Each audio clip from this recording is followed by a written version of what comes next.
بسم اللہ الرحمن الرحیم۔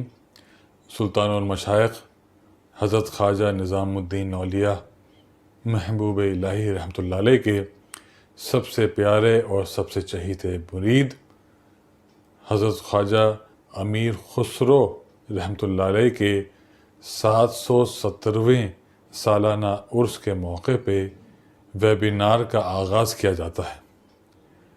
سب سے پہلے میں درخواست کرتا ہوں جناب خواجہ سید محمد شافی نظامی صاحب سے کہ وہ اس ویبینار کا آغاز تلاوت قرآن سے فرمائیں۔ بسم اللہ الرحمن الرحیم للہ ما فی السماوات وما فی الارض وإن تبدوا ما فی انفسکم او تخفوه یحاسبکم بہ اللہ فيغفر لمن يشاء ويعذب من يشاء والله على كل شيء قدير آمن الرسول بما أنزل إليه من ربه والمؤمنون كل آمن بالله وملائكته وكتبه ورسله لا نفرق بين أحد من رسله وقالوا سمعنا وأطعنا غفرانك ربنا وإليك المصير لا يكلف الله نفسا إلا وسعها لها ما كسبت وعليها ما اكتسبت ربنا لا تؤاخذنا إن نسينا أو أخطأنا ربنا ولا تحمل علينا إصرا كما حملته على الذين من قبلنا ربنا ولا تحملنا ما لا طاقة لنا به واعف عنا واغفر لنا وارحمنا أنت مولانا فانصرنا على القوم الكافرين۔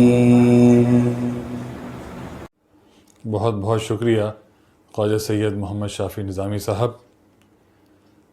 حضرات، حضرت امیر خسرو رحمۃ اللہ علیہ کی عام شہرت شعر و موسیقی، علم و ادب کے ذریعے زیادہ ہے، لیکن دراصل حضرت امیر خسرو رحمۃ اللہ علیہ ایک بہت ہی بڑے صوفی بزرگ تھے جن کا مشن خدمت خلق خدا اور انسانوں کے دلوں کو سکون پہنچانا تھا۔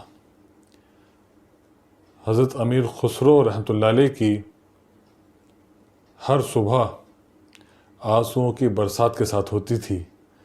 ہر دم ان کا دل غربا اور پریشان حال لوگوں کے لیے تڑپتا رہتا تھا، اور عز سوز کو دیکھ کے ان کے پیر و مرشد سلطان المشائخ حضرت خواجہ نظام الدین اولیاء رحمۃ اللہ علیہ فرماتے تھے کہ قیامت کے دن اللہ تعالیٰ پوچھے گا کہ نظام اس دنیا سے میرے لیے کیا لائے ہو، تو میں اللہ تعالیٰ سے عرض کروں گا کہ اس دنیا سے میں خسرو کے دل کا سوز نظر کرنے لایا ہوں۔ ویبینار بعنوان حضرت امیر خسرو رحمۃ اللہ علیہ شخصیت اور خدمت خلق خدا کی کارروائی کو آگے بڑھاتے ہوئے سب سے پہلے میں درخواست کرتا ہوں جماعت نظامیہ دھونی کے ناظم عالی جناب خالد نظامی صاحب سے کہ اپنے مقالے سے ہم سب کو نوازیں۔ بسم اللہ الرحمن الرحیم نحمدہ ونصلی علی رسولہ الکریم اما بعد۔ سرپرست جلسہ تقدس معاب حضرت خواجہ سید محمد نظامی دہلوی مدد اللہ العالی، سجادہ نشین درگاہ حضرت خواجہ نظام الدین اولیاء محبوب الہی رحمۃ اللہ علیہ، حضرت خواجہ امیر خسرو چشتی نظامی رحمۃ اللہ علیہ و دیگر مہمانان خصوصی و ناظرین ذیوی خار، السلام علیکم ورحمۃ اللہ وبرکاتہ۔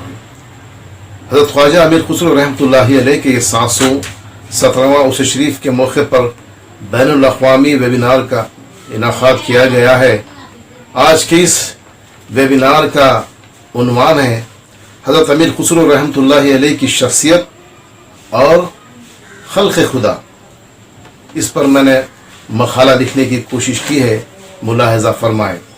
ملک الشعراء طوط ہند حضرت خواجہ ابوالحسن محمد کاسالیس امیر خسرو رحمۃ اللہ علیہ، سلطان المشائخ حضرت خواجہ نظام الدین اولیاء محبوب الہی کے چہیتے مرید، خلوت و جلوت میں ان کے محرم راز، عالم باعمل صوفی با کمال، عظیم شاعر، مفکر، فلسفی، تاریخ دان، موسیقار کے علاوہ بوریا نشین، روحانیت اور انسانیت کا وہ عظیم سرچشمہ تھے جس سے آج بھی ساری دنیا سیراب ہو رہی ہے۔ آپ اپنے فکر و فن سے اور خداداد صلاحیتوں سے پوری دنیا کو متاثر کیا۔ ہندوستان کی گنگا جمنی تہذیب اور معاشرے میں کبھی نہ اڑنے والے رنگ بھر دیے۔ آپ حب الوطنی، قومی یکجہتی کی جیتی جاتی تصویر تھے۔ موسیقی کے کئی سازوں اور راگوں کے معجد تھے۔ حضرت امیر خسرو رحمۃ اللہ علیہ کو اپنے زمانے کے متعدد علوم پر دسترس حاصل تھا۔ انہوں نے بیک وقت 5 زبانوں میں طبع آزمائی کی۔ حضرت امیر خسرو رحمۃ اللہ علیہ فارسی زبان پر دستگاہ رکھنے کے ساتھ ساتھ عربی، ترکی، سنسکرت، ہندوی زبان پر بھی قدرت رکھتے تھے۔ اردو زبان و ادب کی تاریخ میں آپ کو اردو زبان کا موجد اور بانی کہا جاتا ہے۔ حضرت امیر خسرو رحمۃ اللہ علیہ کو ان ارباب کمال میں شمار کیا جا سکتا ہے جن کو ابخری کہا جاتا ہے۔ ایسی عظیم شخصیت اس دھرتی پر شاذ و نادر ہی جنمی ہوں۔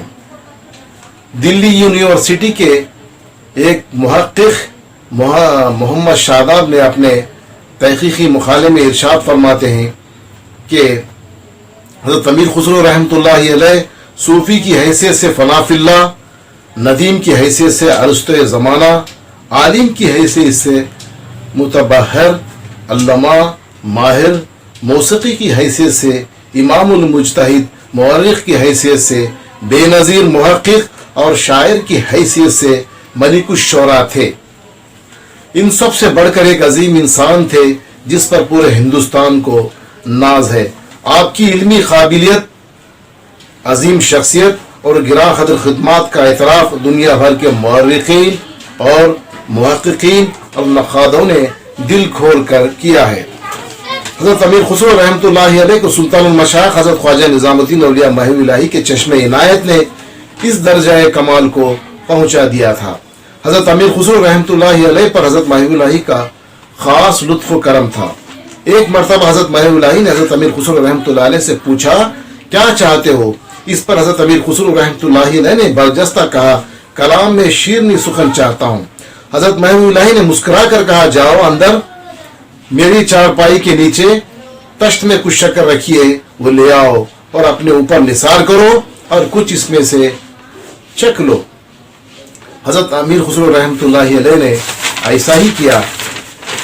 ایک مرتبہ پروفیسر نثار احمد فاروقی رحمۃ اللہ علیہ مرادی شریف میں ارشاد فرماتے ہیں کہ ایک مرتبہ حضرت محو الہی نے اپنے دہن مبارک کا لعاب بھی حضرت امیر خسرو رحمۃ اللہ علیہ کو ذائقہ کروایا تھا، جس کی مٹھاس آج بھی زبان میں شہد گھول رہی ہے۔ حضرت امیر خسرو رحمۃ اللہ علیہ جب کبھی کوئی نئی کتاب تصنیف فرماتے تو سب سے پہلے آپ حضرت محو الہی کی خدمت میں نظر کرتے۔ آپ اسے دست مبارک میں لے کر فرماتے کہ آؤ فاتحہ پڑھیں، پھر سورہ الحمد پڑھ کر کتاب کی قبولیت اور برکت کی دعا مانگتے۔ حضرت محو الہی کی دعاؤں کا اثر ہی ہے اس سرحد کی ہزاروں لاکھوں کتابیں ضائع ہو گئی ہیں اور انقلابات و حوادث نے بڑے بڑے کتب خانے تباہ و برباد کر دیے، مگر حضرت امیر خسرو رحمۃ اللہ علیہ کی تصانیف آج بھی بڑی تعداد میں محفوظ ہے۔ حضرت امیر خسرو رحمۃ اللہ علیہ وہ اپنے زمانے کے عظیم الشان انسان تھے۔ زبان و ادب میں طوطے ہند کے لقب سے یاد کیے جاتے ہیں۔ السلام علیکم ورحمۃ اللہ وبرکاتہ۔ بہت بہت شکریہ عالی جناب خالد نظامی صاحب۔ اب میں درخواست کر رہا ہوں عالی جناب فاروق ارگلی صاحب سے، جن کا وطن حضرت امیر خسرو رحمۃ اللہ علیہ کا وطن ہے اودھ، اور حضرت امیر خسرو رحمۃ اللہ علیہ کی طرح ہی وہ اپنے وطن اودھ سے ہجرت کر کے دلی تشریف لائے۔ اب ان سے درخواست کرتا ہوں کہ اپنے مقالے سے ہم سب کو نوازیں۔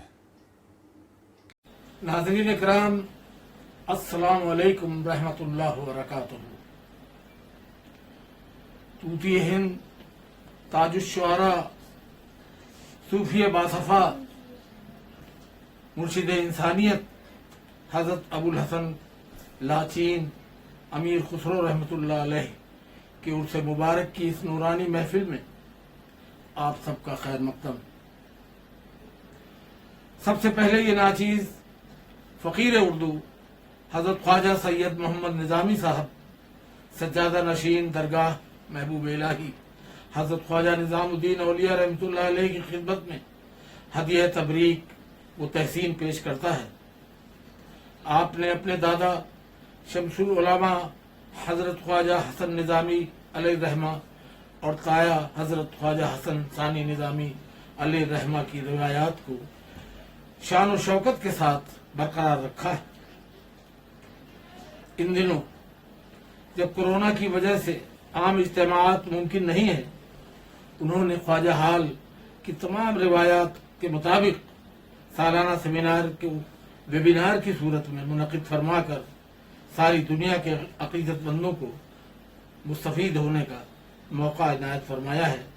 اللہ کریم ان کے عمر و اقبال میں روز افزوں اضافہ فرمائے، آمین۔ ناظرین اکرام، حضرت امیر خسرو رحمۃ اللہ علیہ کی یاد میں منعقد اس نورانی مجلس کا موضوع ہے صوفیاء کرام اور خدمت خلق۔ یہ بہت وسیع موضوع ہے جس پر جس قدر گفتگو کی جائے وہ کم ہے۔ دراصل اللہ کے بندوں کی خدمت اور محبت اسلامی تعلیمات کی اساس اور تصوف کی روح کا درجہ رکھتی ہے۔ سرور کائنات احمد مجتبیٰ محمد مصطفیٰ صلی اللہ علیہ وسلم کی سیرت مقدسہ اور اللہ تعالیٰ کے ارشادات اس سلسلے میں مشعل راہ ہیں۔ صحابہ کرام، امامین اعظام اور بزرگان دین نے نہ صرف خدمت خلق کی تلقین کی ہے بلکہ انہوں نے اپنی زندگیوں میں عملی طور پر کر کے بھی دکھایا ہے۔ جب ہم ان عظیم بابرکت ہستیوں کے حالات اور کارناموں کا مطالعہ کرتے ہیں تو خدمت خلق کی روشن مثالیں ہمارے سامنے نظر آتی ہیں۔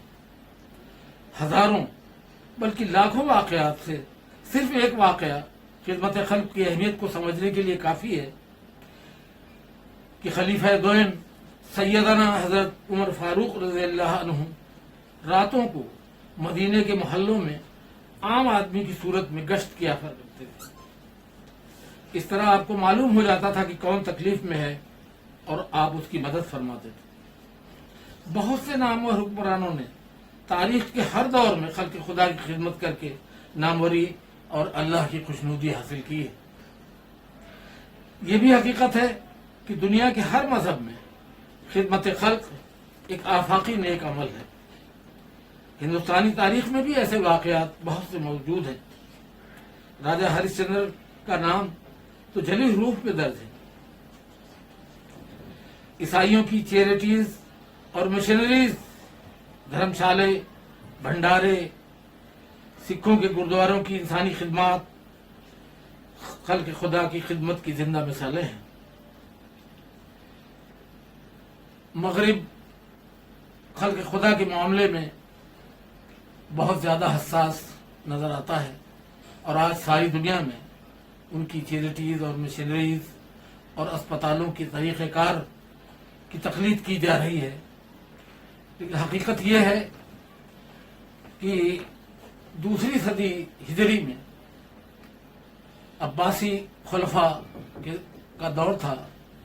اس وقت جو بیمارستان یعنی ہسپتال قائم ہوئے تھے، ان کا جو طریقہ کار تھا کہ وہاں دوا سے لے کر مریض کی خدمت، مریض کے آرام، بستر اور تیمارداروں کی ضرورتوں کا پورا خیال رکھا جاتا تھا۔ ہندوستان کے اسلامی دور میں بھی بیمارستانوں کا رواج رہا۔ ہر جگہ بیمارستان قائم تھے اور وہاں مریضوں کا مفت علاج ہوتا تھا اور اسی طرح کی سہولیات جو آج اسپتالوں میں میسر ہیں وہ فراہم کی جاتی تھی۔ عالمی تاریخ میں مسلمانوں نے خلق خدا کی خدمت میں بڑی بڑی شاندار مثالیں قائم کی ہیں، اور خاص طور پر بزرگان دین کا تو بنیادی مشن ہی خلق خدا کی خدمت سے عبارت ہے۔ میں اس گفتگو کو مختصر کرتے ہوئے سلطان الہند حضرت خواجہ غریب نواز رحمۃ اللہ علیہ کی سیرت مبارکہ اور تعلیمات کا ذکر کروں تو یہ حقیقت جلیل روپ میں سامنے آتی ہے کہ آپ کی نظروں میں خدمت خلق کس قدر اہمیت رکھتی تھی۔ جس وقت حضرت غریب نواز اجمیر تشریف لائے تھے تو بظاہر آپ ہندوستان کی کسی بولی یا زبان سے واقف نہیں تھے، اور نہ یہاں ان کا کوئی پہلے سے مددگار تھا، نہ ساتھ میں کوئی بڑی فوج اور ساتھیوں کی بڑی تعداد تھی۔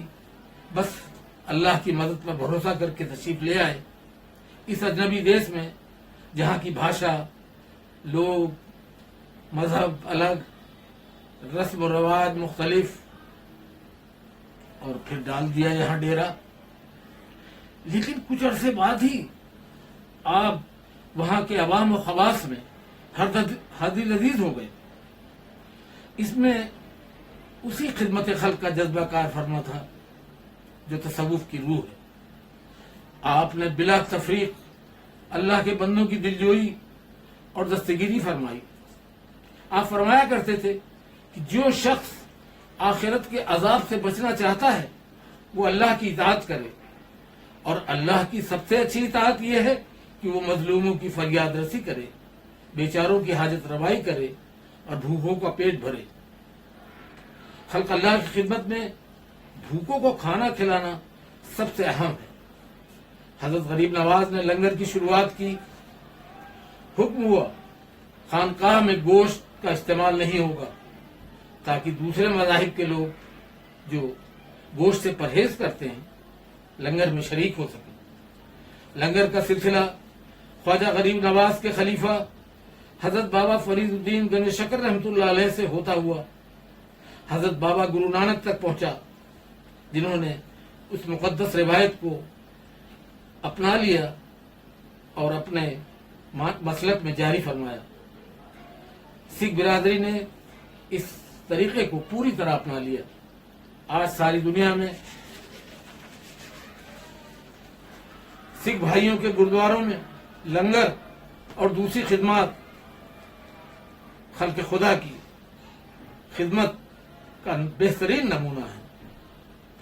سلطان المشائخ حضرت نظام الدین اولیاء محبوب الہی کا لنگر تو تاریخی اہمیت کا حامل ہے، جس میں بلا تفریق ہزاروں لوگ ہر روز کھانا کھاتے تھے۔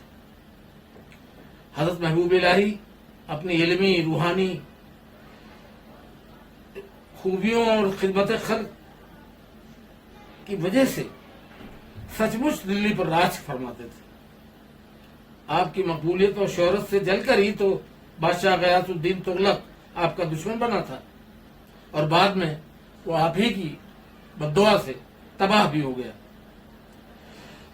حضرت امیر خسرو اپنے مرشد کے نقش قدم پر چلتے ہوئے خدمت خلق کے جذبے سے کس قدر سرشار تھے، اس کا اندازہ صرف اس بات سے لگایا جا سکتا ہے کہ آپ نے مظلوموں کی داد رسی، غریبوں کی مدد اور حاجت روائی میں اپنا سب کچھ لٹا دیا۔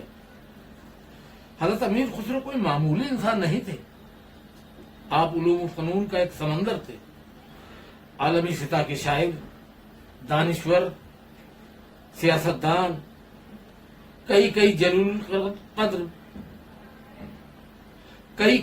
القدر بادشاہوں کے مصاحب، مشیر سلطنت اور درباری شاعر اور ادیب تھے۔ ظاہر ہے کہ وہ کس قدر دولت سے مالا مال ہوں گے، لیکن تاریخ شاہد ہے کہ انہوں نے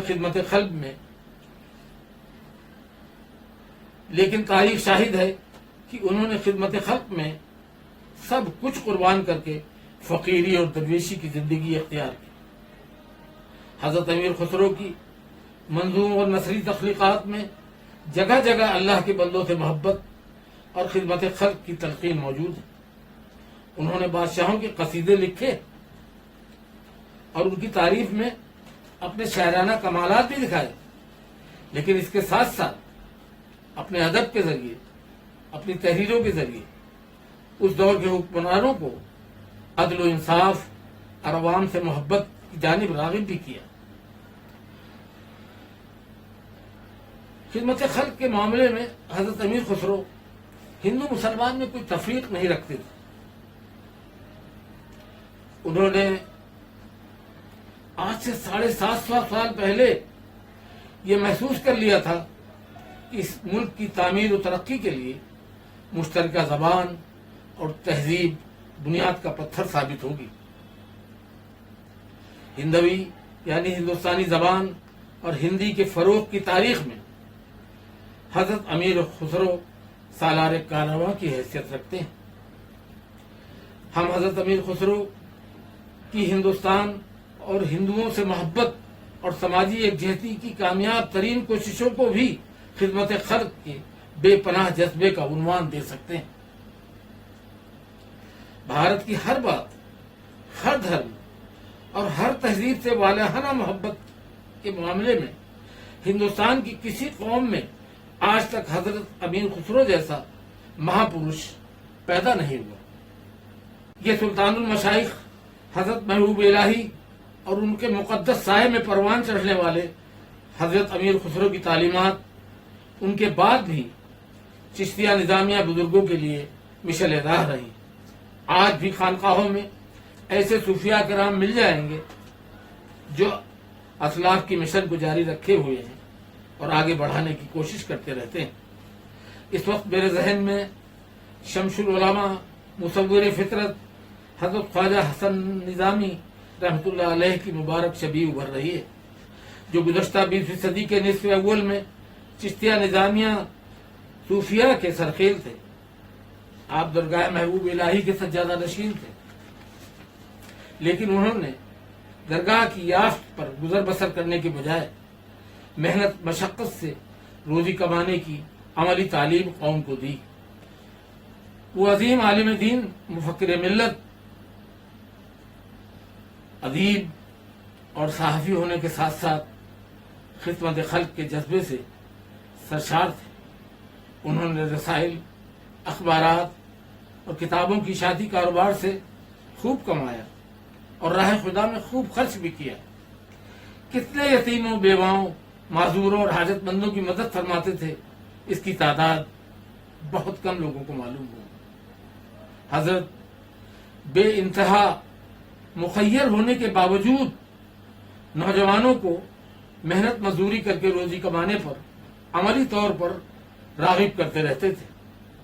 انہوں نے درگاہ شریف کے نواح میں کچھ زمینات خریدی تھی۔ ایک بار انہیں معلوم ہوا کہ بستی نظام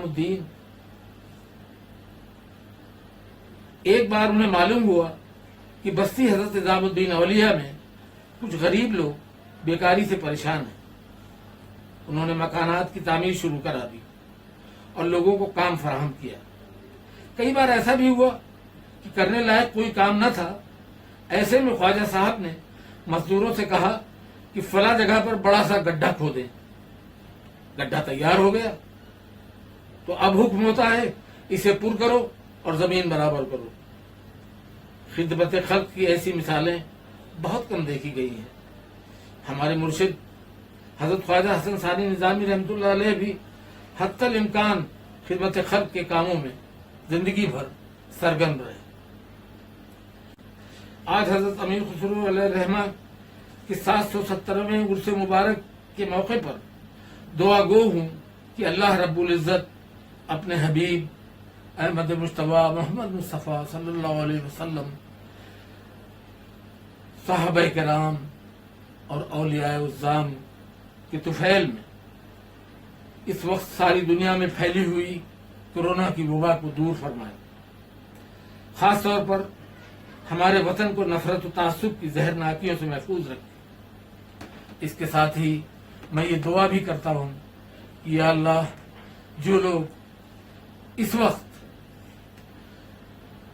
خلق خدا کی خدمت میں دن رات مصروف ہیں، بیماروں کے لیے دوا کا اہتمام کر رہے ہیں، علاج کا اہتمام کر رہے ہیں، جو غریب بیکار ہیں ان کے لیے کھانے پینے کا انتظام کر رہے ہیں، اللہ تعالیٰ ان سب کو مزید توفیقات اور مزید انعام و اجر سے نوازے، آمین یا رب العالمین۔ بہت بہت شکریہ محترم عالی جناب فاروق ارگری صاحب. اللہ تعالیٰ آپ کو صحت و سلامتی عطا فرمائے، درازی عمر عطا فرمائے. اب میں درخواست کر رہا ہوں ہندوستان کے مشہور ہسٹورین اور ہمارے محترم بزرگ پروفیسر سید محمد عزیز الدین حسین حمدانی صاحب سے کہ وہ اپنے مقالے سے ہم سب کو نوازیں.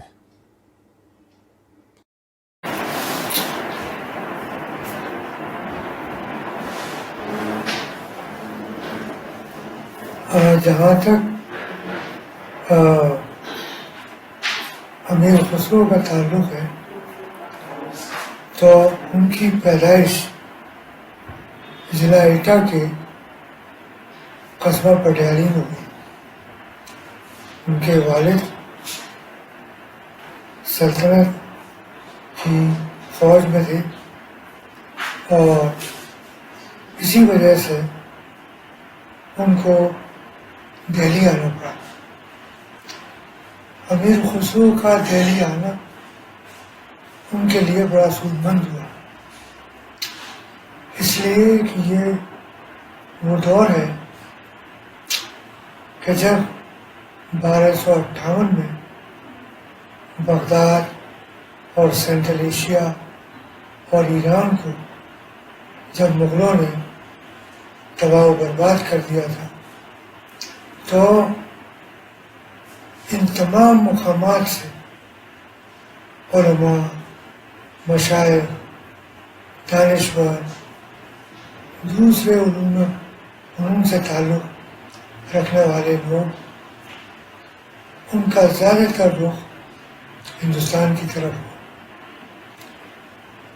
پہلے وہ لاہور میں آ کے مقیم ہوئے، کچھ نے وہیں رہائش اختیار کی اور کچھ دہلی آ گئے. تو اس طرح سے دہلی اس مسلم دنیا کا ایک بڑا اہم علمی مرکز بن کر ابھرا، جس کی تعریف ضیاء الدین برنی صاحب تاریخ بروز شاہی نے کی ہے کہ اس وقت دہلی کو جو مقام حاصل ہے وہ بغداد، سمرقند، بخارا اور دوسرے جو علمی مراکز تھے ان کو اب وہ مقام حاصل نہیں. برنی نے ایک بات اور لکھی کہ پہلے جب دہلی کے علماء اور مشائخ کو جب کوئی دقت پیش آتی تھی تو وہ علماء بخارا، علماء سمرقند اور علماء بغداد سے رجوع کرتے تھے. لیکن اب دہلی کی یہ پوزیشن ہے کہ بغداد، سمرقند، بخارا اور دوسرے مسلم دنیا کے مراکز کے علماء دلی کے علماء سے مسائل میں مشورہ کرتے ہیں.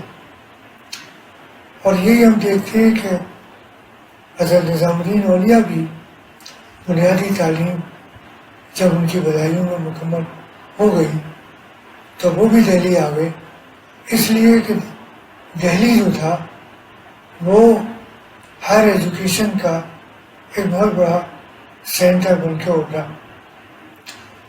امیر خسرو کی ایک بڑی خوش قسمتی یہ رہی کہ ان کو حضرت نظام الدین اولیاء جیسا مرشد ملا. ان کی پوری تربیت حضرت نظام الدین اولیاء کی زیر سرپرستی ہوئی اور حضرت نظام الدین اولیاء کو ان کے ساتھ شفقت اور محبت تھی. فوائد الفاظ میں اکثر اس طریقے کے ریفرنسز ملتے ہیں کہ جو اس شفقت کا اظہار کرتے ہیں. جیسے ایک جگہ حضرت نظام الدین اولیاء نے فرمایا کہ میں ہر چیز سے تنگ آ جاتا ہوں اور کبھی اپنے آپ سے بھی تنگ آ جاتا ہوں، لیکن خسرو سے کبھی میں تنگ نہیں آتا۔ تو اس طرح سے انہوں نے یہ ایسا مرشد انہیں ملا کہ جس سے ان کو اپنے حصول علم میں، لہذا یہ خسرو کی بڑی خوش قسمتی تھی کہ ان کو ایسا مرشد دہلی میں ملا۔ حضرت نظام الدین اولیاء کے 3 مرید تھے جو بڑے اپنے علوم میں دانشور بن کے ابھرے: حسن سجدی، امیر خسرو، ضیاء الدین برنی، جو 9 کتابوں کے مصنف۔ اس دور میں کوئی بھی اتنی کتابوں کا مصنف نظر نہیں آتا دہلی کے اندر، اور تاریخ بروشائی خاص طور سے۔ ان کی تعلیم و تربیت حضرت نظام الدین اولیاء کی سرپرستی میں ہوئی، اور یہ وہ ہیرے تھے جن کو چمک حضرت نظام الدین اولیاء کی سرپرستی میں ملی۔ اسی طریقے سے ہم دیکھتے ہیں کہ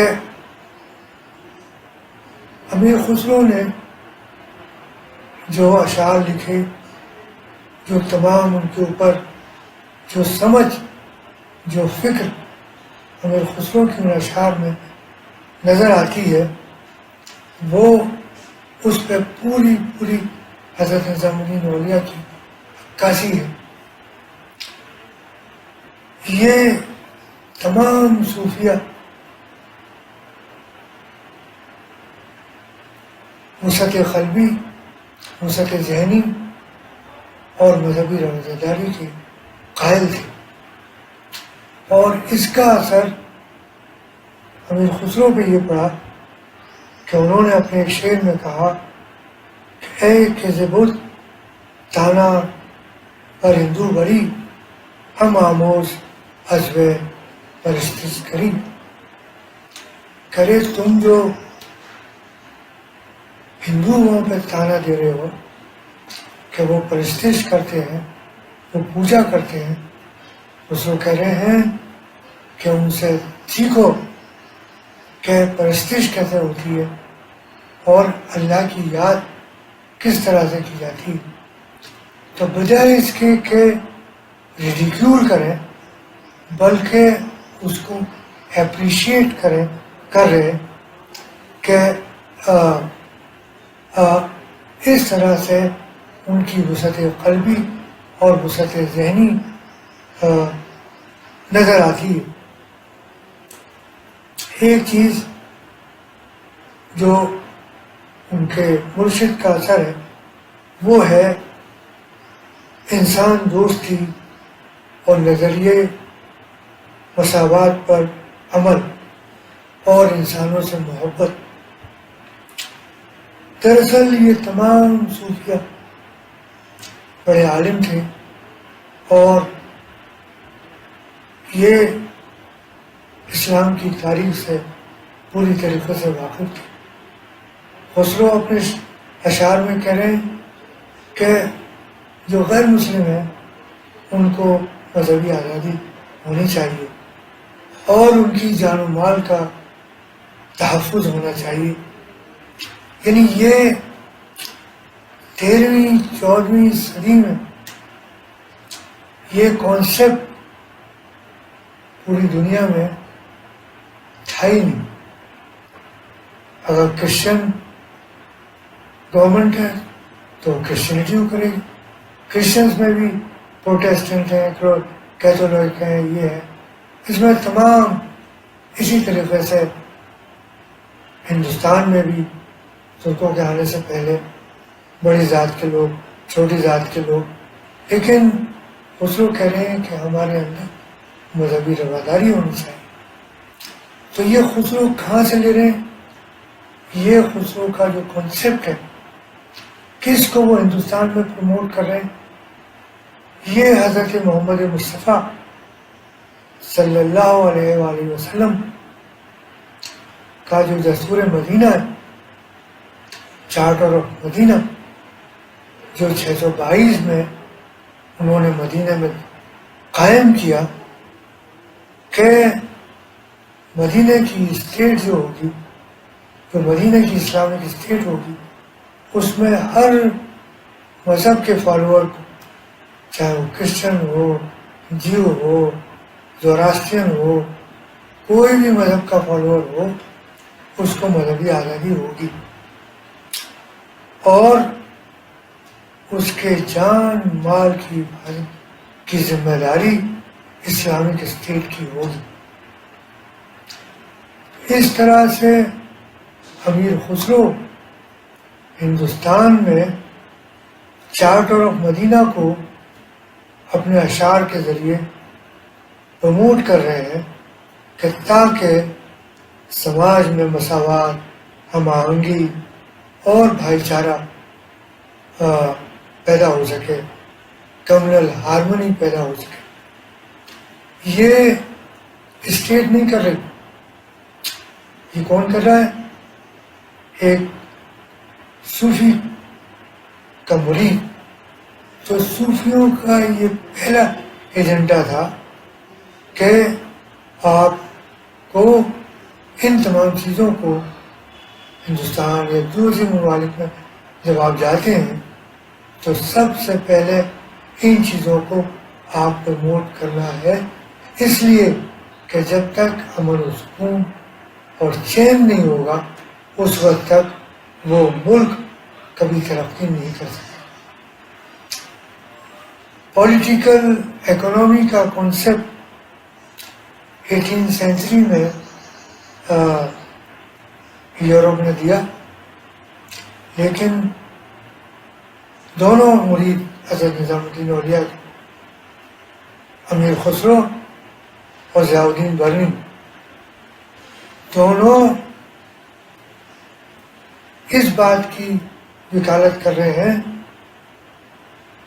کہ جو تجارت کرنے والے لوگ ہیں، جو تجار ہیں، ان کے اوپر اسٹیٹ کا کنٹرول ہونا چاہیے، مارکیٹ کنٹرول ہونا چاہیے، تاکہ جو لوگ ہیں وہ سکون کے ساتھ، آرام کے ساتھ اپنی زندگی بسر کر سکیں گے۔ اس لیے کہ اگر چیزوں کی قیمت پر اگر انڈسٹریلسٹ کو یا ٹریڈرز کو آپ نے رائٹ دے دیا تو چیزوں کی قیمت بڑھ جائے گی اور غریب آدمی کو اپنی گزر بسر کرنا مشکل ہو جائے گا۔ اس پولیٹیکل اکنامی کی بات حضرت نظام الدین اولیاء کے دو مرید کر رہے ہیں، ضیاء الدین برنی اور امیر خسرو۔ آج ہم دیکھتے ہیں کہ ایک تو کرونا کی وجہ سے عوام پریشان ہے، اور دوسری چیز کیا ہے کہ چیزوں کی قیمت بڑھ رہی ہے۔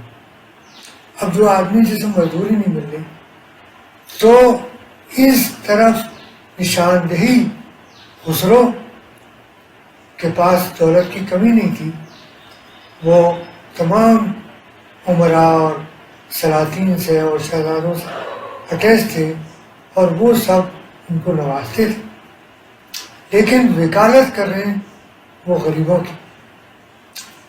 ضیاء الدین برنی سیکریٹری ہیں محمد بن تغلق کے، جیسے principal secretary to the prime minister of India, یہ حیثیت ضیاء الدین برنی کی، لیکن وکالت کر رہے ہیں غریب عوام کی کہ وہ کس طریقے سے یہ جو غریب لوگ ہیں ان کو پروٹیکشن مل سکتا ہے۔ اور اسی لیے امیر خسرو اور ضیاء الدین برنی دونوں علاء الدین خلجی کے مداح ہیں، ایگریرین ریفارم سے بھی اور مارکیٹ کنٹرول سے بھی۔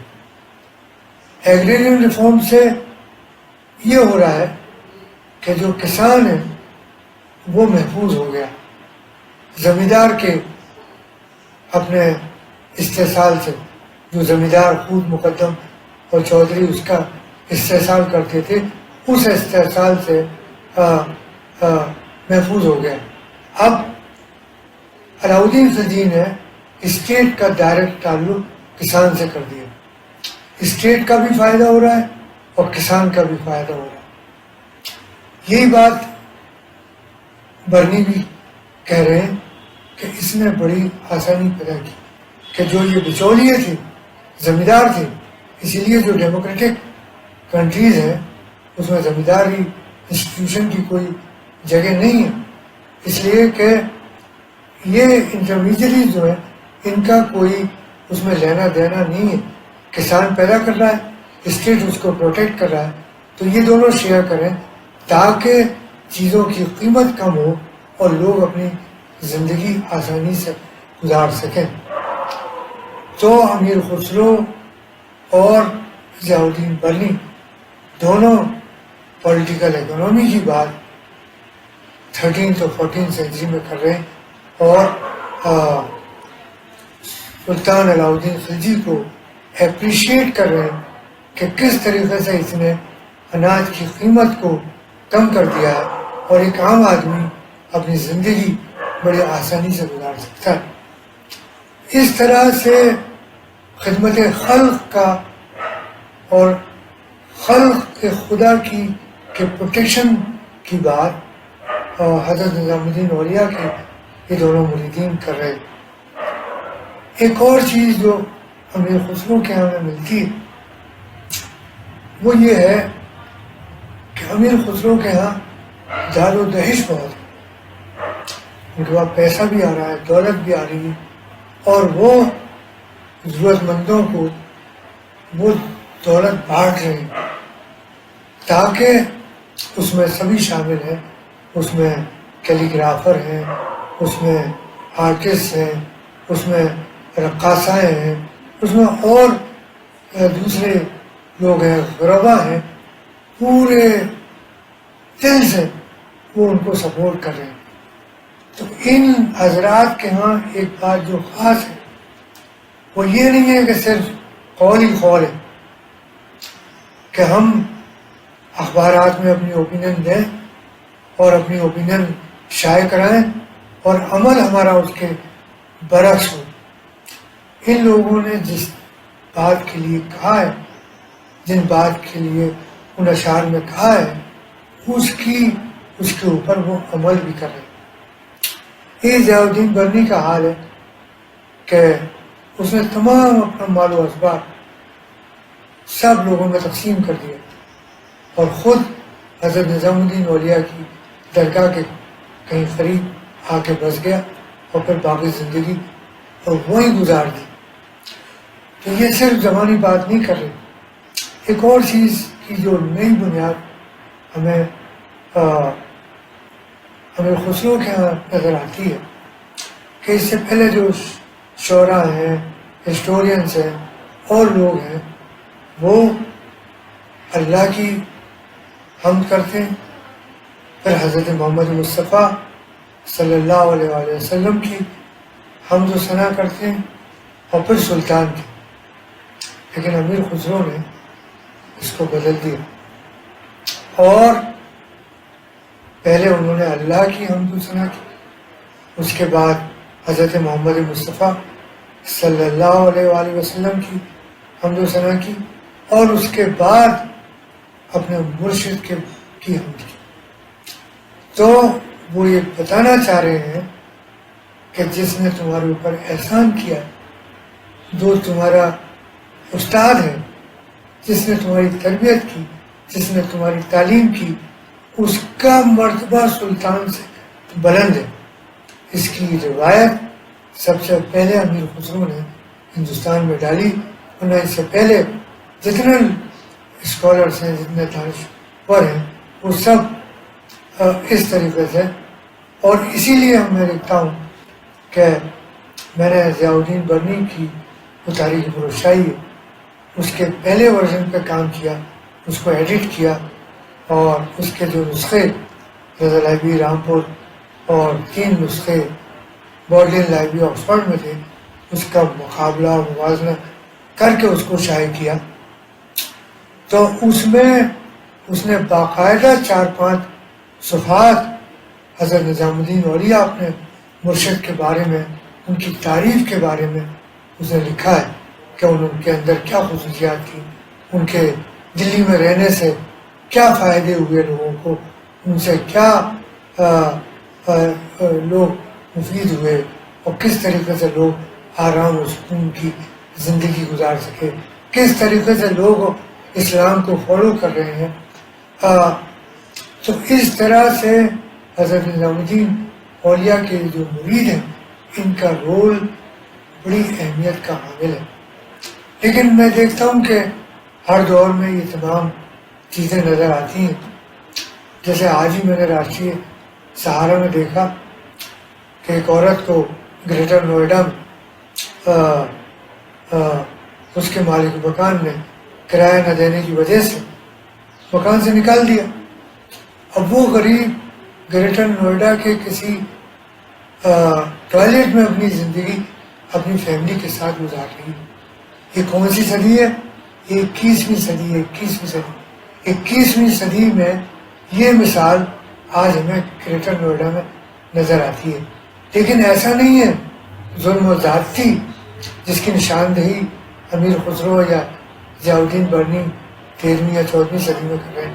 خود حضرت نظام الدین اولیاء کے ساتھ یہ واقعہ پیش آیا کہ حضرت نظام الدین اولیاء کی شروع کی زندگی کرائے کے مکان بسر ہوئی، تو امیر خسرو نے اپنے کسی رشتہ دار کا گھر دلا دیا کرائے۔ سلطان ناراض ہو گئے تو ان کو ٹرانسفر اس جگہ سے دلی کر دیا۔ انہوں نے حضرت نظام الدین اولیاء کو نوٹس دے دیا کہ آپ یہ میرا مکان خالی کر دیے۔ ایسے شخص کو، ایسے عبادت گزار، ایسے متقی اور پرہیزگار کو، تو یہ لکھا ہے کہ انہوں نے اپنا سامان کیا تھا، کتابیں تھیں، تو اپنی ساری کتابیں اپنے ساتھ لے آئے اور ایک رات چھپر والی مسجد میں گزاری۔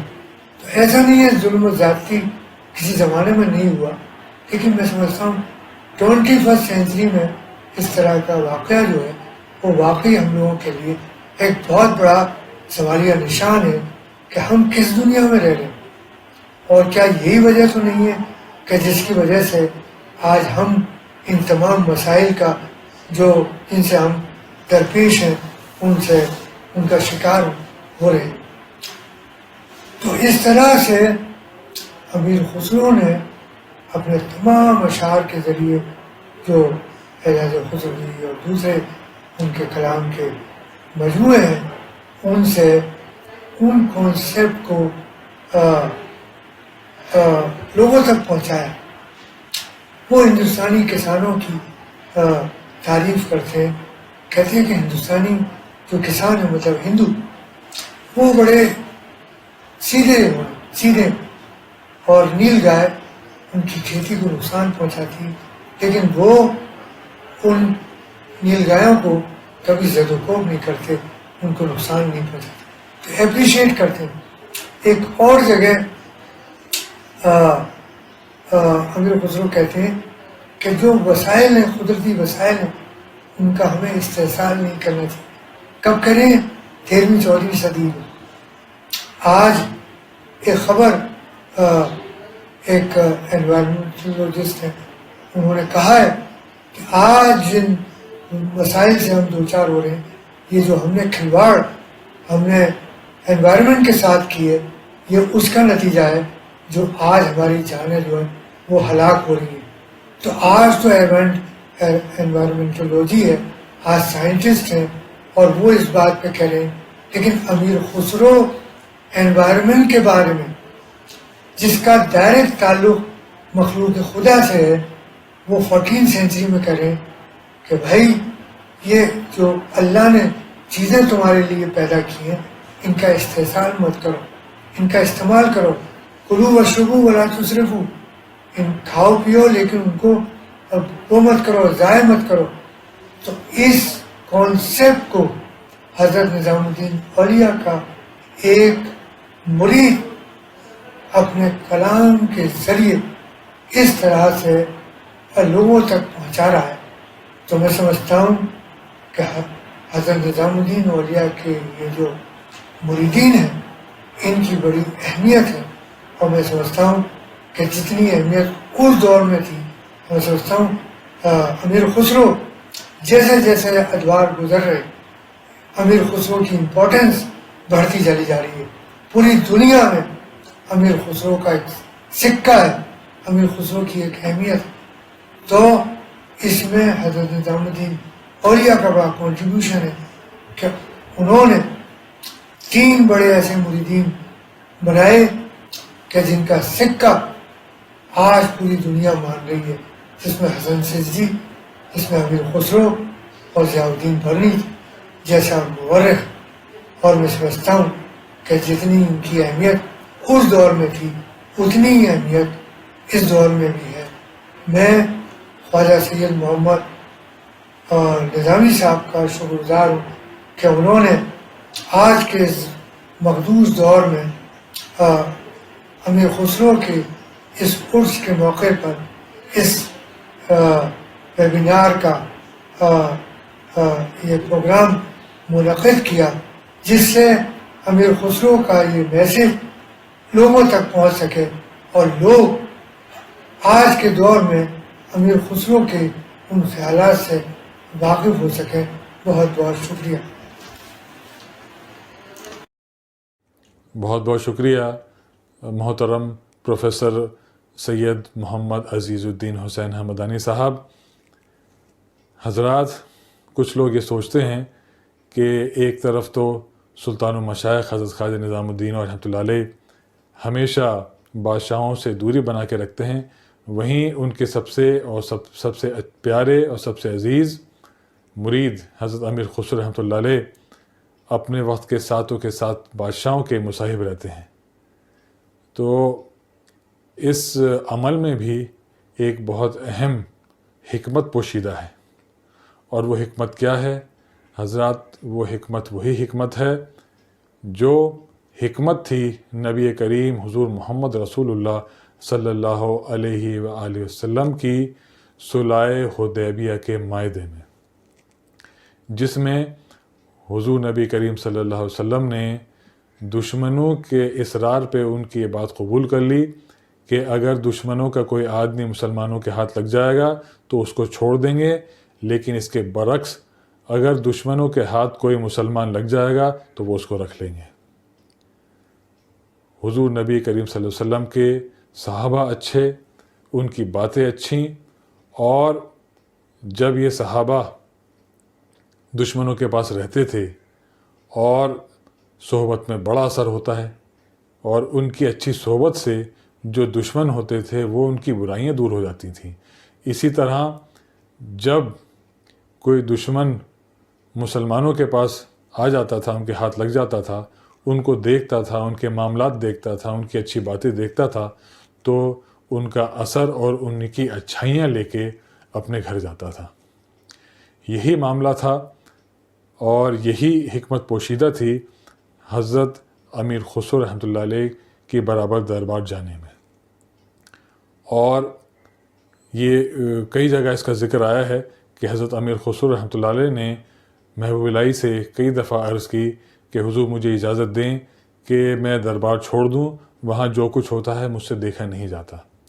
لیکن حضرت خواجہ نظام الدین اولیاء رحمۃ اللہ علیہ نے اپنے سب سے پیارے اور سب سے چہیتے مرید سے کہا کہ خسرو، تم دربار میں ہی رہو اور کوشش کرو کہ بادشاہ رعایا پہ ظلم نہ کرے، اور کوشش کرو کہ بادشاہ فلاح و بہبودی کے کاموں کی طرف لگے۔ اب میں درخواست کر رہا ہوں ہمارے عزیز اور محترم پیر بھائی عالی جناب محمد فیاض موسم نظامی صاحب سے، جو جماعت نظامی ڈربن ساؤتھ افریقہ کے ناظم ہیں اور اس کے ساتھ ساتھ ماشاءاللہ قاری اور حافظ قرآن ہیں، اور ایک بہت ہی اہم اور نیک شخصیت ہیں، کہ میں ان سے گزارش کروں گا کہ اپنے مقالے سے جو انگریزی میں ہے ان کا، اپنے مغالے سے ہم سب کو نوازیں. بہت بہت شکریہ. بسم الله الرحمن الرحيم. الحمد لله نحمده ونستعينه ونستغفره ونؤمن به ونتوكل عليه ونعوذ بالله من شرور أنفسنا ومن سيئات أعمالنا. من يهده الله فلا مضل له ومن يضلل فلا هادي له ونشهد أن لا إله إلا الله وحده لا شريك له ونشهد أن سيدنا مولانا محمد صلى الله تعالى عليه وعلى آله وأصحابه أجمعين. رب اشرح لي صدري ويسر لي أمري واحلل عقدة من لساني يفقهوا قولي. رب زدني علما.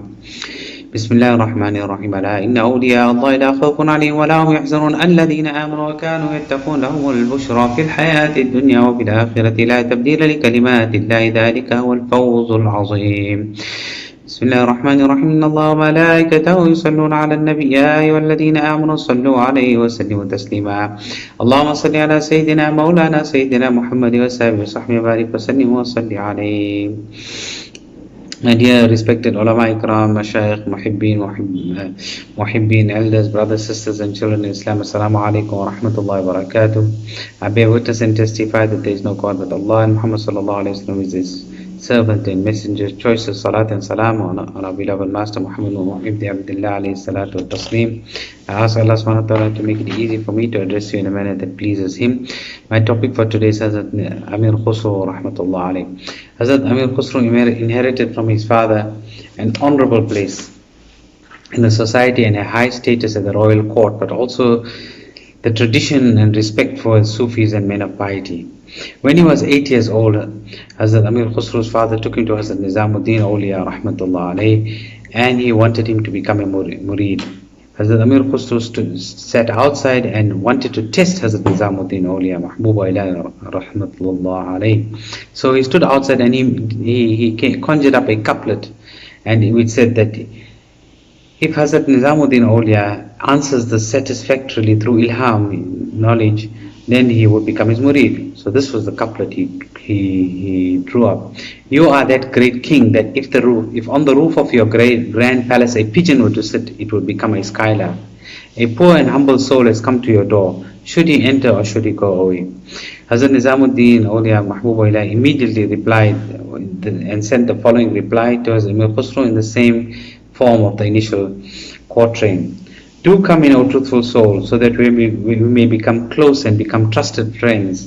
But if you are ignorant and have no wisdom, then you better go back to where you came from. When Hazrat Amir Khusro heard that couplet, which was perfectly replied, he entered the Khanqah and became a murid of Hazrat Nizamuddin Awliya Mahbuba Ilahi. The love that he had for his peer. A unique story illustrates Hazrat Amir Khusro's unbounded devotion for his love for his peer. A poor man came to Hazrat Nizamuddin Awliya and he was really in financial difficulty. Hazrat Nizamuddin Awliya had nothing else to give him but a pair of his old shoes, which he gave this old traveler, and he took it and went away quite saddened, but he left. On his return journey, he stayed at an inn.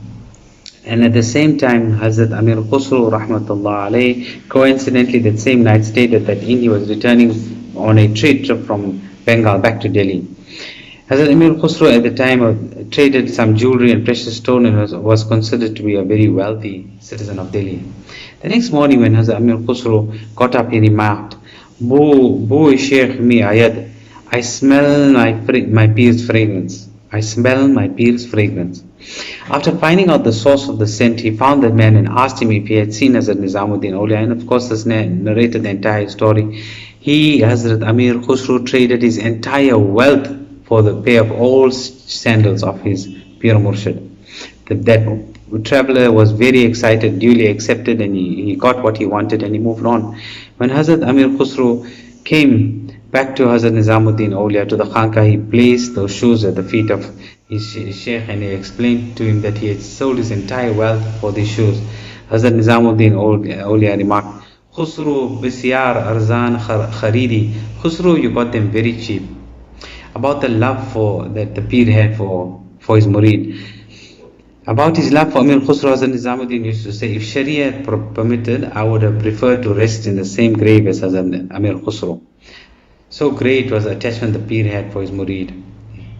In Persian, he had expressed a verse that if they put a saw upon my head and asked me to give up Amir Khusru, I would have preferred that my head be given up rather than me give up Amir Khusru. And as Amir Khusru attached himself to Hazrat Nizamuddin Awliya, he renounced whatever he possessed of worldly things.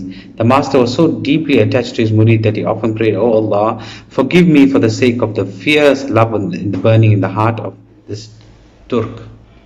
In conclusion, in these difficult times, we should hold on to the cloaks of our Pirani Silsila with love and devotion, as well as follow the sunnah of our beloved Master, of our beloved predecessors in serving the people and following the sunnah of our beloved Prophet Muhammad Mustafa sallallahu ta'ala alayhi wa taslim. وآخر دعوانا أن الحمد لله رب العالمين. بسم الله الرحمن الرحيم. يا دائم الفضل على البرية، يا باسط اليدين بالعطية، ويا صاحب المواهب السنية، يا دافع البلاء البلية، صل على محمد وعلى آل البررة النقية، واغفر لنا بالعشاء والعشية. ربنا توفنا مسلمين والحقنا بالصالحين، وصل على جميع الأنبياء والمرسلين وعلى كل ملائكة المقربين، وسلم تسليما كثيرا كثيرا. وأفوض أمري إلى الله إن الله بصير بالعباد. فسبحان ربك رب العزة عما يصفون وسلام على المرسلين الحمد للہ رب العالمین آمین برحمتک یا رحمت. بہت بہت شکریہ محترم عالی جناب محمد فیاض موسم نظامی صاحب. اب میں درخواست کر رہا ہوں صدر محترم پدم شری عالی جناب پروفیسر اختر الواسع صاحب سے کہ وہ اپنی صدارتی تقریر سے ہم سب کو نوازیں. عالی جناب پروفیسر اختر الواسع صاحب. حضرت امیر خسرو ہندوستان کے عہد وسطیٰ کی وہ محبوب، دل نواز اور ہماگیر شخصیت ہیں جنہیں صدیاں گزر جانے کے باوجود یاد رکھا گیا اور ہمیشہ یاد رکھا جائے گا. وہ بیک وقت صوفی بھی تھے اور سپاہی بھی، وہ شاعر بھی تھے اور ماہر موسیقی بھی، وہ مورخ بھی تھے اور تاریخ ساز بھی. غرض ان کی شخصیت کی عبقریت نے ان کو گوناگون صفات کا حامل اور ہمہ جہت پہلوؤں سے اس طرح متصف کیا کہ عہد وسطیٰ کی ہندوستانی تاریخ میں بڑے بڑے نامیوں کے نام و نشان مٹ گئے، لیکن امیر خسرو جب سے آج تک نہ صرف ہماری تاریخ کا جزء بلکہ انسانی ذہنوں میں زندہ و تابندہ ہے. مسرت کے لمحے ہوں یا یاس و غم کی گھڑیاں، خسرو کا نام اور کلام ہمہ وقت اپنی جاذبیت اور آفاقیت کے اعتبار سے ہمارے ساتھ ہے. اس گتھی کو تو باہرین نفسیات ہی سلجھا سکتے ہیں کہ خسرو نے کس طرح حال و قال، جنگ و جدال، سوز و ساز، خانقاہ اور دربار کے درمیان توازن برقرار رکھا. یہ اس لیے بھی اہم ہے کہ تاریخ شہادت دیتی ہے انہوں نے یہ توازن اپنی شخصیت کے کھرے پن کے ساتھ قائم کیا. ان کی ہر وابستگی اور ہر رول کھلی کتاب کی طرح سب پر آیا تھا، اور اس کھلے بند و تعلق کے باوجود وہ زندگی بھر کامیاب رہے. صدق و تدبر کی مثالیں امیر خسرو کی شخصیت کو ہمارے لیے اور بھی آئیڈیل بناتی. اس ترکے کی نجات کی وطن دوستی نہ صرف مثالی بلکہ قابل رشک بھی ہے. خسرو کے نزدیک یہ سرزمین ہند عدن کی جنت، یہاں کے لوگ ہر رنگ میں انہیں عزیز، یہاں کے درباروں کے آگے ایران، توران، خراسان کے دربار ہیچ، یہاں کے لوگ ہر صنعت، علم و ادب کی ہر شاخ، فنون لطیفہ کے ہر میدان اور عسکری تربیت کے ہر انداز میں بے نظیر. اہل ہند کا توحیدی مسلک انہیں باوجود ایک راسخ العقیدہ مسلمان کے ہونے کے عزیز ہے. وہ کہتے ہیں اگرچہ یہ لوگ یعنی اہل ہند ہمارے جیسا دین نہیں رکھتے مگر ان کے اکثر عقیدے ہمارے جیسے. وہ انہیں اس وقت کے دیگر مذاہب کے پیرووں سے بہتر بتاتے ہیں اور انتہا یہ کہ برہمن کا دفاع کرتے ہیں. وہ دانش و حکمت کی روایت میں بھی ہندوستان کی برتری کے قائل ہیں. وہ کہتے ہیں، میں کوٹ کرتا ہوں، اگرچہ روم و یونان کا نام حکمت میں مشہور ہوا اور ان کا فلسفہ سارے عالم میں پھیل گیا، مگر اہل ہند کا دامن اس سے خالی نہ تھا۔ ہندوستان میں ایک سے ایک بہتر دانشور ہوئے، ان کا دعویٰ تھا ایسے ایسے پنڈت یہاں پائے جاتے ہیں کہ علم و دانش کے میدان میں یونانی فلسفی ارسطو کا دفتر چاک کر دیں۔ طبیعیات، علم ریاضی، قدیم و جدید حیات سب یہاں موجود ہے۔ رومیوں یعنی یونانیوں نے جتنا علم باہر نکالا ہے اس سے زیادہ برہمنوں کا ذخیرہ ہے۔ امیر خسرو کا انسانی مسلک بھی ہمارے لیے بڑا آدرش وادی ہے۔ وہ باوجود اس حقیقت کے کہ ایک طبقاتی تقسیم کے شکار سماج میں پیدا ہوئے، جیے اور سرگرم فکر و عمل رہے، انہوں نے اپنے دور کے اخلاق اور اجلاف کے مروجہ پیمانے کو، جس کے تحت اعلیٰ و عرفہ گھرانے میں پیدا ہونے والا شریف اور کمتر و پس گھرانے میں پیدا ہونے والا غیر شریف سمجھا جاتا تھا، کو غلط قرار دیا اور اسلام کے اس معیار کو حجت کے طور پر پیش کیا کہ تقوی کی بنیاد پر آدمی شریف اور دلیل ہوتا ہے۔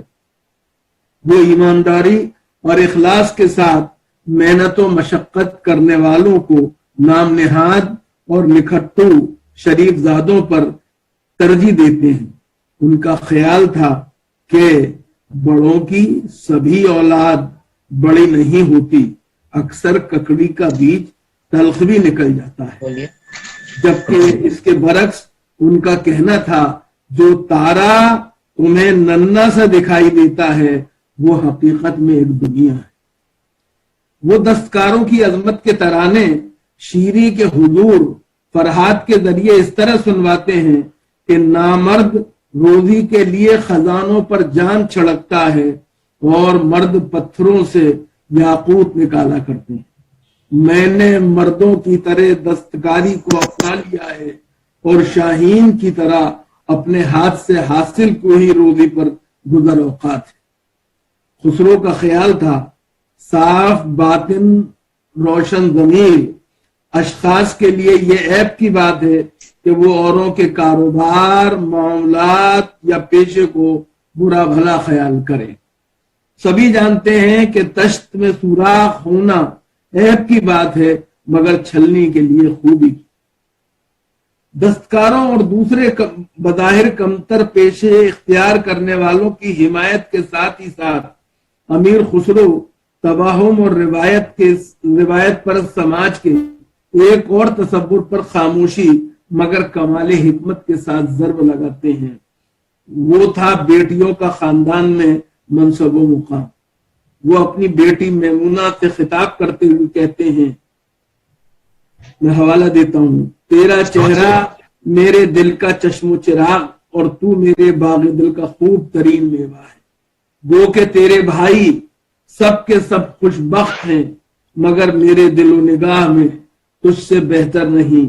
باغباں کے دل میں سرو و سوسن دونوں یکساں مقام رکھتے ہیں۔ دختر اگر ناپید ہو جائے تو پسر کہاں سے آئیں، صدف تازہ کے بغیر گوہر کب پیدا ہو سکتا ہے۔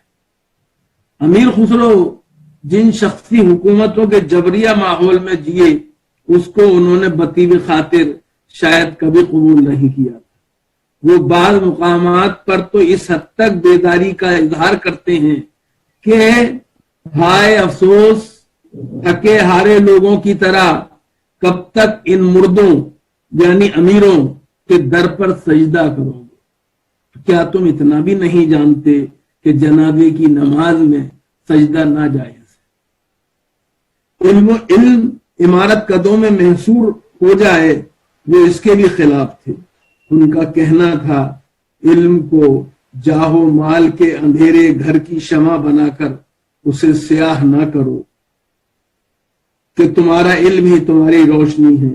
لوگوں کو جلانے کے لیے قلم کو عیاری کا فلیتا نہ بناؤ۔ وہ شخصی حکومت کے جبریہ نظام میں حکمرانوں کو یہ بتانے میں قطعاً نہیں جھجکتے کہ گھر کی صفائی جھاڑو سے ہوتی ہے، لاٹھی سے نہیں۔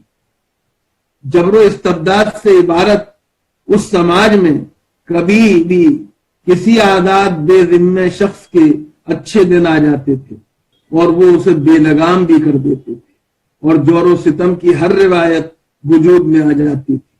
خسرو کا حساس دل اس مصیبت پر خاموش نہیں رہتا تھا، وہ مصیبت کے ماروں کی نہ صرف نشاندہی کرتے ہیں بلکہ ان کے غم کی شدت کو بھی اپنے فن کے ذریعے نمایاں کرتے ہیں۔ وہ صدائے احتجاج بلند کرتے ہیں کہ سوچو، محبت کی ماری ماں نے اس بچے کے لیے کیا کچھ دکھ نہ جھیلا ہوگا جسے خونی جلاد ایک بار میں ختم کر دیتا ہے۔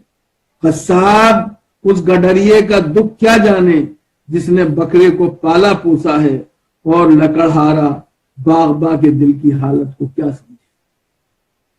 ان کا قلم انسانی غیرت کو جوش دلاتے ہوئے یوں سوال کرتا ہے، جب تم اپنے جسم پر ایک نشتر نہیں جھیل سکتے تو دوسرے کی گردن پر تلوار چلانے کا حق تمہیں نہیں ہے۔ یہ کیا کہ جنگ میں سینکڑوں کے قتل پر تم فخر کر رہے ہو، ہم تو تمہیں تب مر جانے جب کسی کو زندہ کر کے دکھاؤ۔ ہرن کا تعاقب کیا کرتے ہو؟ بہادر ہو تو ذرا شیر کا پیچھا کر کے دکھاؤ۔ اس لیے وہ اسے بجا طور پر سمجھاتے ہیں کہ اگر تمہارا دل ایک بلی یعنی معمولی سی جان پر مہربان ہے تو یہ ایمان کی نشانی ہے، لیکن اگر تمہارا دل ایک بلی بھی نہیں لے جا سکتی یعنی وہ ننھی سی جان پر بھی مہربان نہیں ہو سکتا تو سمجھ لو کہ وہ مردہ ہے، اسے پتھر سے کچل ڈالو۔ وہ شاعرانہ رمز و کنائے سے کام لیتے ہوئے بتاتے ہیں کہ کاٹنے والی تلوار سے سوئی کہیں بہتر ہے کہ وہ پھاڑنے والی ہے اور یہ سینے والی۔ وہ اس صداقت کے قائل ہیں کہ جو جیسا کرے گا ویسا ہی بھرے گا، اور حدیث نبی صلی اللہ علیہ وسلم کے الفاظ میں زندگی ایک چٹیل میدان ہے، جو جیسا بوئے گا ویسا ہی کاٹے گا۔ اسی لیے وہ متنبع کرتے ہیں کہ غافل انسان یاد رکھے کہ اس گنبد یعنی آسمان کے نیچے نیکی کی آواز نکالے، ورنہ یہ گنبد کی صدا ہے، جیسی کہے ویسی سنے۔ امیر خسرو کی زندگی کے سبھی پہلوؤں پر تو بحث کرنا ممکن نہیں، بہرحال اگر ان کی شاعری ہی کو لیا جائے تو اس لیے بھی کہ کسی شاعر سے ان کا موازنہ نہیں کیا جا سکتا۔ ایک ایسے وقت میں چند ایسی زبانوں میں انہوں نے شاعری کی کہ تاریخ میں جس کا دوسرا کوئی سابقہ نہیں ملتا، مثلا ترکی، فارسی، عربی، ہندی اور ہندوستان کی بہت سی علاقائی زبانیں۔ بقول ایک دانشمند گرامی کے قصیدہ، ان کی خوبی یہ ہے کہ جتنے بھی عظیم شاعر گزرے ہیں ان سے پہلے شبلی کے بقول، انہوں نے اکثر و بیشتر کسی ایک ہی صنف سخن میں نام پایا ہے۔ کسی کی شہرت غزل گوئی کی وجہ سے ہے، کسی کی قصیدے کی وجہ سے، اور کسی کی مثنوی اور رباعیوں کی وجہ سے۔ قصیدہ کہنے والے کی غزل بے رنگ و رونق نظر آئے گی۔ ویسے تو ایران اور روم کی سرزمین نے 1000 برس کی مدت میں نامور شخصیات پیدا کی، لیکن ان کو بھی اپنے اپنے میدان میں ہی مہارت حاصل ہے۔ مثلا فردوسی، سعدی، انوری، حافظ، عرفی، نظیری وغیرہ بے شک اقلیم سخن کے شہنشاہ رہے، لیکن ان کی حدود حکومت ایک اقلیم سے آگے نہیں بڑھ سکتے۔ فردوسی مثنوی سے آگے نہیں بڑھ سکتے، سعدی قصیدے کو ہاتھ نہیں لگا سکتے، انوری مثنوی اور غزل کو نہیں چھو سکتے، اور حافظ، عرفی اور نظیری غزل کے دائرے سے باہر نہیں نکل سکتے۔ لیکن امیر خسرو اقلیم سخن کے وہ فرمانروا ہیں کہ جن کی حدود سلطنت میں تمام اصناف سخن برابر سے شامل ہیں۔ یہ بات میں نہیں کہہ رہا ہوں، یہ بات مولانا شبلی نے کہی ہے، اور اس کو اپنے ایک مضمون میں ایک دانشمند محترمہ کلثوم فاطمہ نے بھی اپنے لفظوں میں پیش کیا ہے۔ امیر خسرو کے تمام مجموعہ کلام اس مقالے کے ذیل میں نہیں آ سکتے، لیکن یہ ہم جانتے ہیں کہ ان کے 5 دیوان بہت مشہور ہیں۔ اس کے علاوہ انہوں نے قرآن السعدین کے علاوہ مطلع الانوار، شیری خسرو، آئینہ اسکندری، لیلا مجنون، حشد بہشت، مطلع الانوار سے لے کر جو تاج الفتوح، نوسطہر، سب کے اندر اپنے فنکاری کے اور تخلیق کے جوہر دکھائے ہیں۔ امیر خسرو کا ایک اور معاملہ جو ہے وہ یہ ہے کہ وہ حضرت نظام الدین اولیاء کے مرید ہیں، اور اپنے پیر سے ان کا عشق جو ہے وہ غیر معمولی ہے، اور اس عشق نے ان کے مزاج میں ایک گداز پیدا کیا تھا۔ ان کا ہر شعر جو ہے وہ اس طرح سے نشتر بن گیا تھا جو سننے والوں کے دل پر خود بھی اثر انداز ہوتا تھا اور وہ خود بھی ان کو بھی بیگانہ کر دیتا۔ ذہنی و قلبی واردات کے پس منظر اور پیش منظر میں ہر مشت خاکی یعنی انسان سن سکتا ہے۔ دنیاوی بادشاہوں کا نقارہ کھوکھلا اور اس کی آواز بار خاطر ہے، جو روکھی سوکھی پر قانے ہیں وہی بہروبر کا بادشاہ ہے۔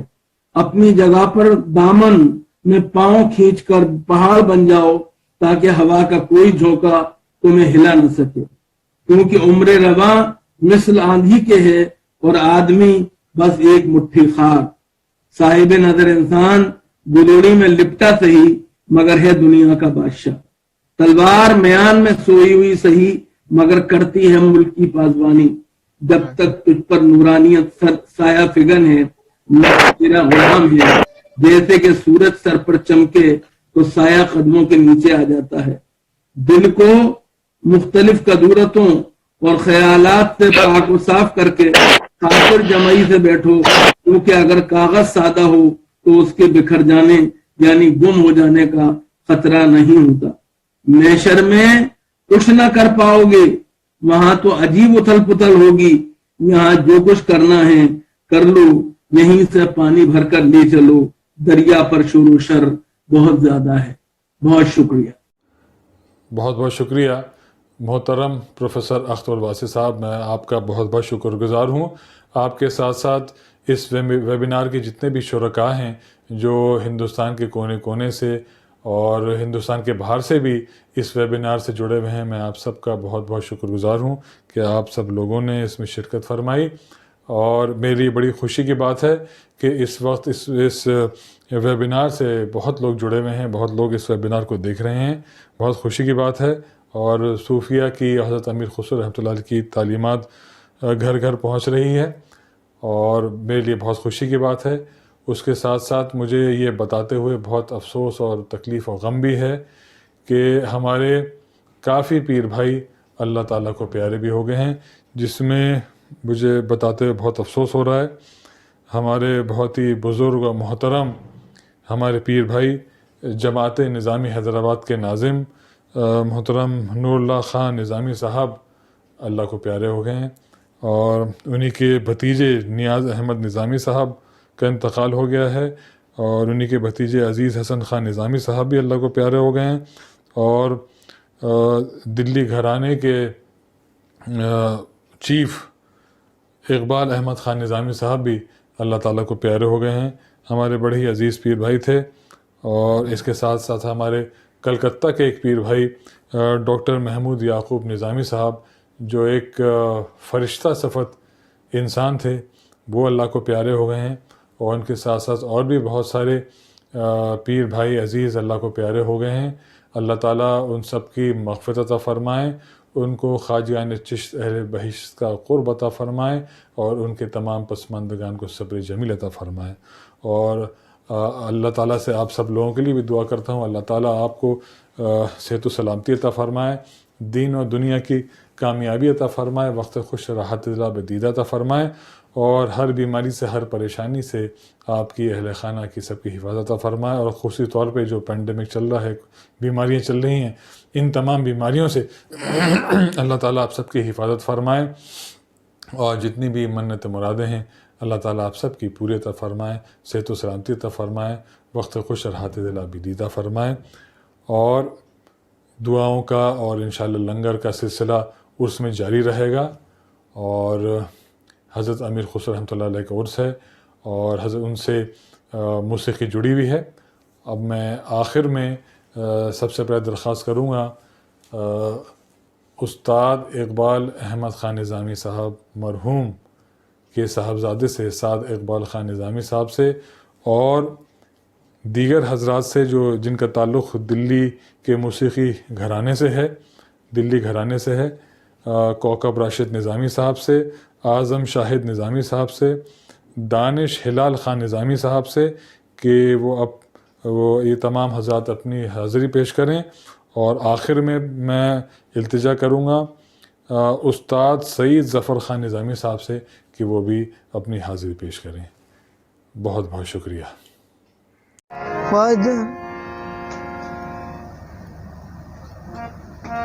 خواجہ نظام ذرا کھولو کی بڑیا، کھولو کی بڑیا، ذرا کھولو کی بڑیا، در سے دکھا دے میں جاؤں بلہاری، در سے دکھا دے میں جاؤں بلہاری، کھولو کی بڑیا ذرا، کھولو کی بڑیا ذرا، کھولو کی بڑیا ذرا، کھولو کی بڑیا، خواجہ نظام ذرا کھولو کی بڑیا،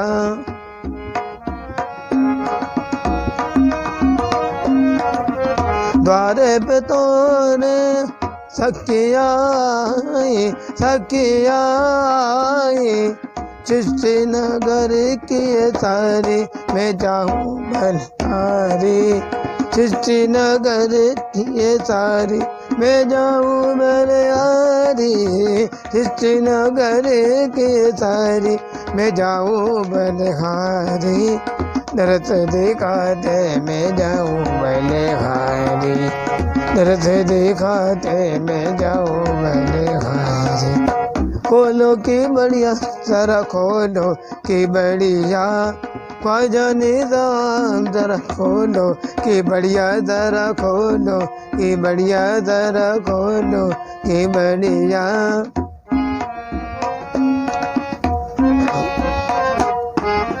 کتب فرد مل آئے براتی، کتب فرد مل آئے براتی، خسرو راج دلاری میں جاؤں بلہاری، خسرو راج دلاری میں جاؤں بلہاری، خسرو راج دلاری میں جاؤں بلہاری، خسرو راج دلاری میں جاؤں بلہاری، در سے دکھا دے بلہاری، در سے دکھا دے جاؤ بلہاری، خواجہ نظام ذرا کھولو کی بڑیا، کھولو کی بڑیا ذرا، کھولو کی بڑیا ذرا، کھولو کی بڑیا ذرا، کھولو کی بڑیا،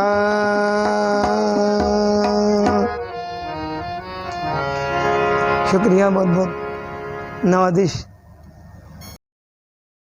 السلام علیکم، میں کوکب راشد، یہ میرے بھائی اعظم شاہد، اور ہمارے ساتھ طبلے پہ سنگتی پہ میرے والد راشد ظفر خان صاحب۔ آج ہم دونوں آپ کے سامنے حضرت امیر خسرو کا ایک کلام پیش کرنے جا رہے ہیں، موہے اپنی ہی رہے۔ خسرو رین سہاگ کی سو جاگے،